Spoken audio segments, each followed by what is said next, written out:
So, this is the story about one of the dumbest things Odom and Brian have ever done. Maybe the dumbest. Let's talk about that time we got thrown out of a bar in Durham, North Carolina.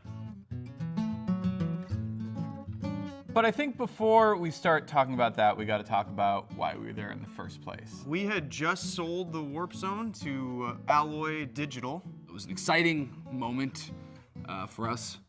New company, new people, new opportunities. So Alloy had Smosh Games, they had the Warp Zone that did video game sketches, and then the Escapist, which was like a journalism, news site. So they had these three kind of properties that they could form a convention around, and they called it Escapist Expo. And for some synergy, they wanted us to come out to the Expo, and It was the first time we were ever gone to one of these things together as the Warp Zone. That was like one of the first conventions where the company wanted to feature Smosh Games as talent. They weren't just sending us to cover a convention or something. But and they paid for where we were staying and stuff. We're like, oh my God, is this what life is like when you're a big YouTuber? You get your hotels paid for and stuff. We were just bright-eyed 26-year-old kids looking to have a good time on our first adventure. it's like, you remember doing school field trips, and there's just an energy, just like that, but, alcohol.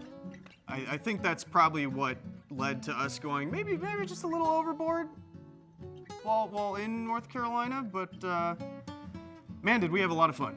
We did a panel, we did this whole cosplay thing where we dressed up as female characters from the Batman universe. I think we were annoying enough, but endearing enough that it was a fun time and everyone was okay with it. They were good sports about it. The only reason why some of the cosplayers were annoyed by us is we bought the cheapest costumes, and we entered the cosplay contest and got a pity award from Mari. Gender bending warp zone with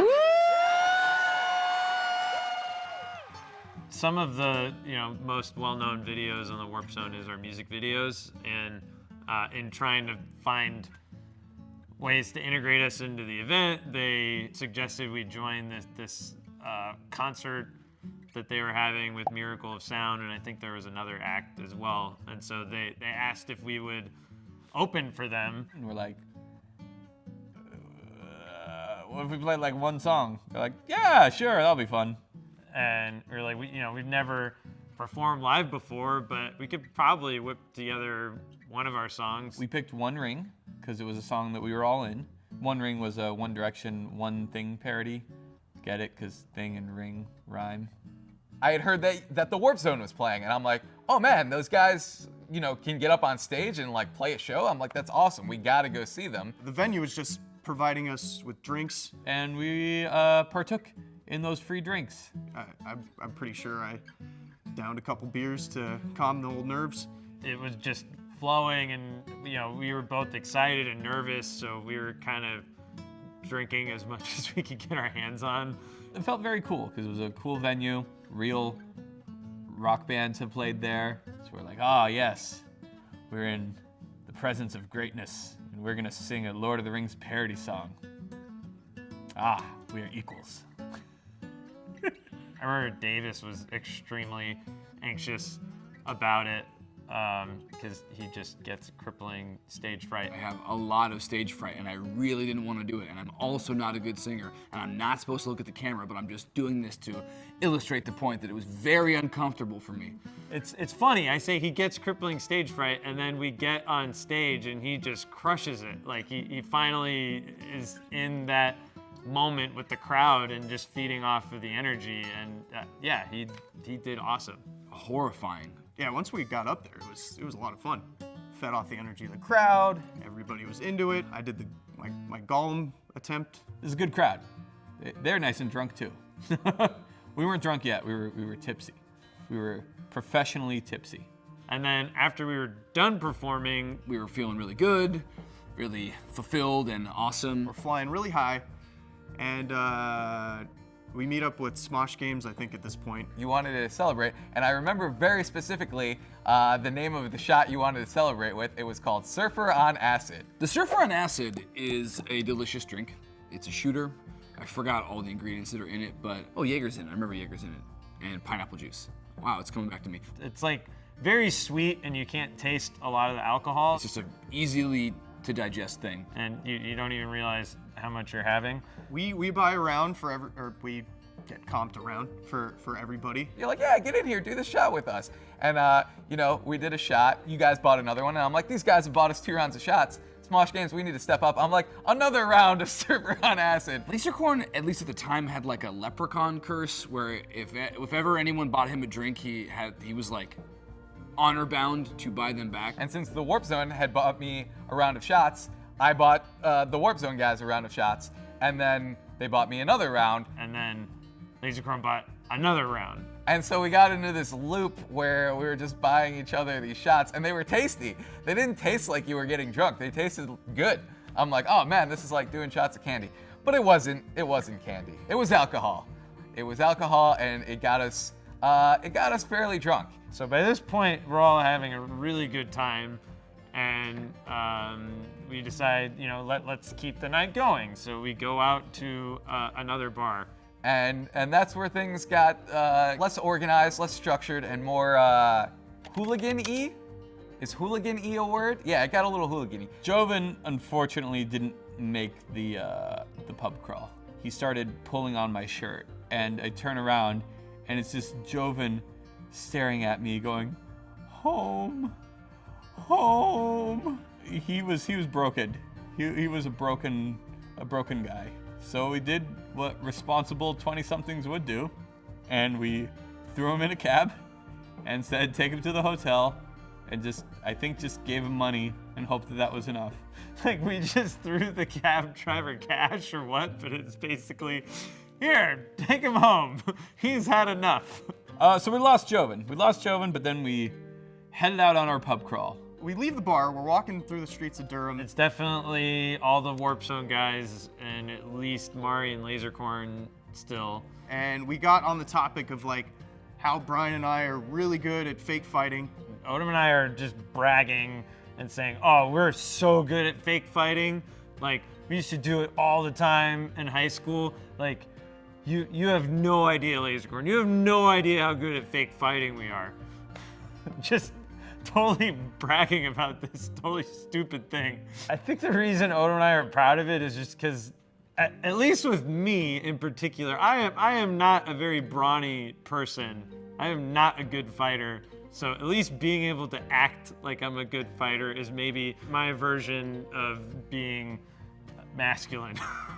I think we spent the entire trip from the first bar to the second bar just trying to convince him that we were like expert fake fighters. You ready for this? Totally. We haven't done this in a while. I don't think it's really since Probably the bar. Just this isn't real. Disclaimer. Yeah, this is fake. This This is is fake fighting.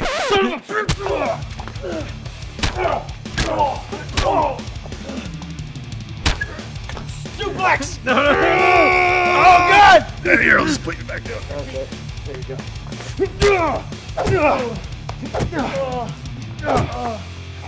We should be wrestlers. You okay? Yeah. All right. Well, now you're not.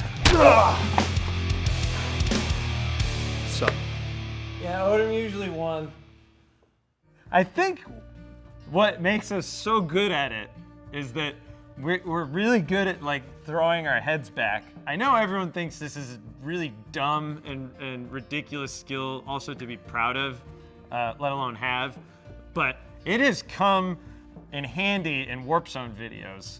I am often the person to like get hit or punched out or take a fall in Warp Zone videos, and I have high school fake fighting with Odom to thank for it. This, though, was not a time where fake fighting was helpful or productive in any way. It was probably the opposite. So we proceed to, go into the next bar.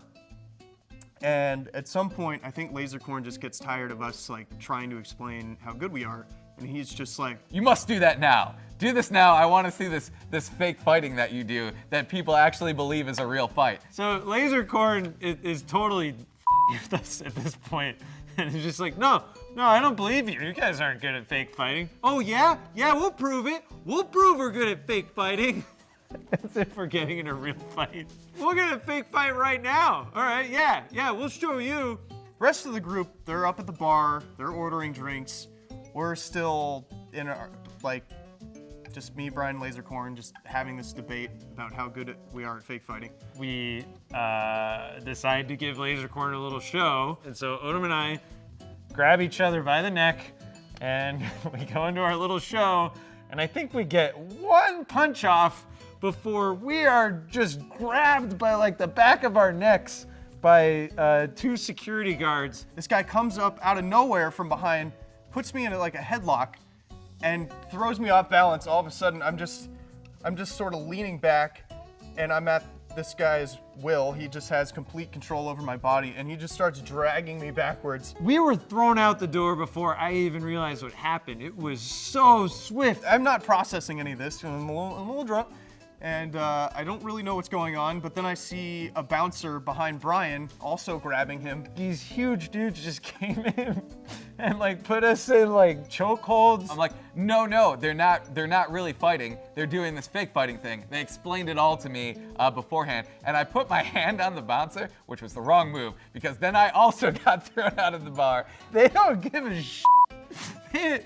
They give so little f***s about the fact, oh, it wasn't real. They're like, because it doesn't matter. We're causing a scene, and we're fighting. We're fake fighting in a public bar. Like, you can't.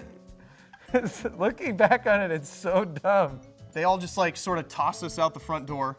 I'm pretty sure like his arms like up and around my neck, and I'm like, okay, I'm not doing anything. I'm sorry. Like, I don't even think my feet touched the ground. It was just like picked up by the back of my neck like I was a cat and just dragged out. But I think it does prove that we're good at fake fighting. Because those bouncers thought it was real. I do remember getting on the cell phone and being like, Odom and Fish have been thrown out. We have to go to the next bar. We cannot stay here. Oh, it wasn't even like cool. Like, it wasn't like some people were starting trouble, like gang violence, and you guys got kind of caught up in it, and we had to like, you like took a knife for an innocent person, and we had to like go take you to a hospital for something. It was just Brian and Odom were fake fighting, and then got kicked out. And I didn't even have time to have one drink, and we just had to kind of pack up and go, and that was that. I don't even think I was that mad. It was just, oh yeah, of course you can't do that in a bar. Those guys were just doing their job, and they did a good job of it. So that was the fake fight. But, we weren't going to let that ruin our night. There's plenty of bars, so on to the next bar. I'll be dead honest with you. After that, things get very blurry for me. And I don't remember leaving the bar. I don't really remember what happened after that. I think after that, things get fuzzy for me. The next thing I remember is the bull. Eventually, we start making our way back towards the hotel, and we walk through some like central courtyard area or something where there's like a huge bronze statue of a bull, and us being young jackasses at the time, we decided, oh, we can ride this thing. Someone had the idea, I don't even remember who it was, they're like, we should ride that bull, we should get on top of it. When you're just a bunch of drunk, happy, idiot boys, what are you gonna do? I could not for the life of me get up on this bull. I kept like sliding off, and I had to have help. People were doing like handholds, but I was drunk, so even when I did get up there, I would like slid off the back, and I don't think I ever got a good picture of me on the bull. I think that was at the point where like the night was definitely winding down. Apparently Smosh Games had like a panel in the morning that they didn't bring up till that point. They're like, oh, we gotta go to bed. We got a panel in the morning. We're like, oh, it sucks for you. The last thing I vaguely remember is being in someone's hotel room and having calzones, but that could be a fever dream. Maybe it was my hotel room and I drunkenly ordered calzones by myself. And then the next morning, I remember coming across Smosh Games, and they were a complete mess. The next day, I got to do my panel with Yahtzee that I was so excited about, and I could barely talk during the whole panel. I was like, like my voice was gone just from drinking and yelling and all that other stuff. I don't think they were prepared for a night out with the Warp Zone. From then on out, there was an ongoing joke within Smosh Games. Don't drink with the Warp Zone. That's the rule we got from the night. A rule that they've broken numerous times till this very day. But they still like to say it. all the time. So fake fighting in a bar. So fake fighting in a bar. So that happened. It was a thing that happened. I think I definitely learned never to do that again. That might have been, for the most part, the end of our like fake fighting career. I think it was the true beginning of our friendship with Smosh Games, with Lasercorn and Mari and Soinki and Joven. I think that weekend cemented our friendship. I think one of the coolest things of joining Alloy was the friendship that we then fostered with Smosh and Smosh Games. And I think the Escapist Expo was the beginning of that. And that's why it's really important to me, and why I will always remember it. Surfers on acid. Yeah.